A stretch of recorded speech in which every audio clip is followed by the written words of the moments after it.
Hey guys, welcome back to episode 3 of Growing Pains, how to run a running a profitable window film business. We already know how to do that. We're educating you guys how to do it.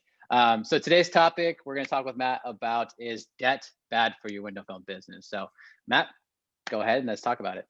I'm the wrong person to ask that question. So it really applies to any business. And this is my personal view. Everyone's got different views on this. If you're talking to my dad, who basically has zero debt, hates debt, wants to own everything outright, pays for everything cash, like debt is bad, right? Yep. And so I feel differently. And the reason I feel differently is because debt has been good to me.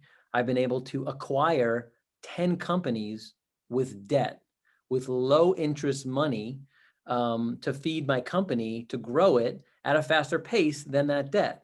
And so for me, I like debt. As long as you're taking the debt and using it and reinvesting in your company, and you know that that money you're going to be using is way more than the 3, 5, or 6, 7% you're paying, then it's definitely not bad. Now, if your debt eclipses, right, the value of your company or the earnings of your company, something I learned recently or in the last, 3 to 5 years and, scaling companies is your what's called leverage ratio. Your leverage ratio is the amount of debt you have, right, to your net income, right? And so if you have if you have $1 million worth of debt and you have $500,000 worth of income, then your leverage ratio is 2, right? Because it's times 2, right? And so generally speaking, under 3 leverage ratio is good. So if you're doing, $500,000 worth of business and you have $1.5 million of debt, it's not too bad, right? Payment, right? When your debt gets over that 4 times, 5 times, 6 times, you'll see big companies have 6, 7 really high leverage ratios, but they have so much cash flow. Talking about hundreds of millions of dollar companies, billion-dollar companies can have a lot more debt. They can support that debt because of the cash that they have coming in. Right. And so my view is I think debt is great, especially in this environment where it's very, very low interest. And as long as you're using that money, not to go out and buy a Ferrari, but you're using it to reinvest your business, hiring a person or buying a business like I do. I've used debt to, in SBA loans and all that stuff. I mean, it's low interest money. Down payments are low through the SBA. And so I think debt is a good thing. I've been able to scale and grow my company to, worth, a lot of money, even with the debt. Even if you take the debt and you say, what's your company worth? Like I've done it and scaled it with the debt. And so I do with all my other businesses. You can't get crazy and accumulate too much debt, but overall, I think debt is good. It goes also to the point of like vehicles, like in window tinting, we have vehicles, like whether you're a residential or commercial or automotive, but probably don't have vehicles on automotive, but residentially, commercially, I have to, 2 vehicles, 3 vehicles, however many vehicles you have. Do I buy? I have 30 grand in the bank. Do I buy it cash or do I finance it? My view is, and I do this personally as well, is no, because a vehicle is a depreciating asset. As soon as you buy it, it's going to lose value. As you drive it, the mileage, you put mileage on it, you put the wear and tear, it's going to lose value. So it's a depreciating asset. You're losing money. And so I feel, why give them all that money and you're sitting in $30,000 in the van, and then it's just going to be depreciating? I would rather pay $500 a month and pay the depreciation of that asset until the asset's no good anymore. And then it goes away and you junk it and it's done. But then it's less money out, right? So there's other things, if you wanted to buy it, then, depending on the size of the vehicle, you could depreciate that vehicle and get tax write-off. So there's an argument there.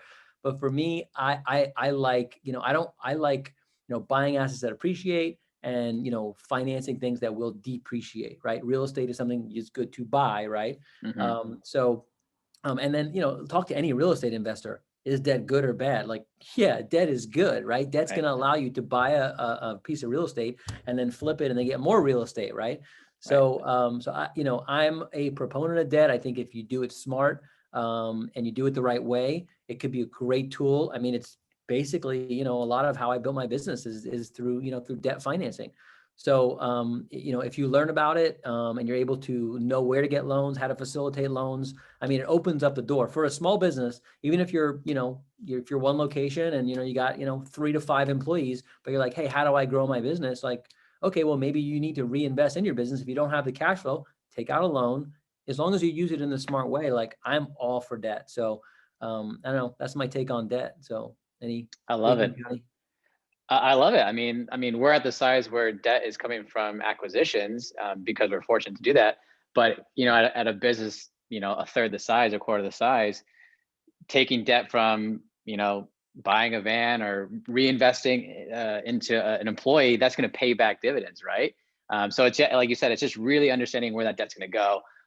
And for us, it's probably a little bit of a bigger macro, but for you guys, for smaller businesses, debt is still really, it can play a key role in growing your business. It's risky, but if you're entrepreneurs, like that's what it's all about. It's about Right. taking risk. And so if Totally. you're like, oh, well, I need, for marketing, right? I mean, you need to get the word out there, do marketing, business Right. development, right? I'm going to hire a guy for business development. Okay. I don't have the salary to hire him, but I'm going to invest in that because I think he's going to be good long-term for the business. Right. It's my whole philosophy, which is built on, which I'm going to write a book on someday. It's work in reverse, which is just Right. the thing about setting goals, but it's work in reverse. Figure out where you want to go and then get there. So if I'm like, I want to, if I'm doing 500,000 in business and I want to do 1 million, how am I going to do that? Well, I have to do that by, getting out there, doing business development, Right. and doing whatever. How Hiring am I going to do people, that? Well, buying that means I have to assets hire also. somebody. So Yeah. I have to start here to be here. And so, Mhm. you can't make decisions every day if you don't know where you're going to go. So, Right. but I don't know, that's a whole nother post, but That's anyway, another episode in the future. that is good. Get debt. Cool. People are gonna hate. They're gonna be like, no, debt is bad, I can't wait to see what people write in the comments. So write in the comments, let us know what kind of debt you guys have. Let us know what kind of debt you're willing to take on. If you're getting into acquisitions, let us know. Let's talk about that. Because this is a weird topic, but it's really important. So no, let us but know. it's important for small businesses, like Totally. that's especially during COVID.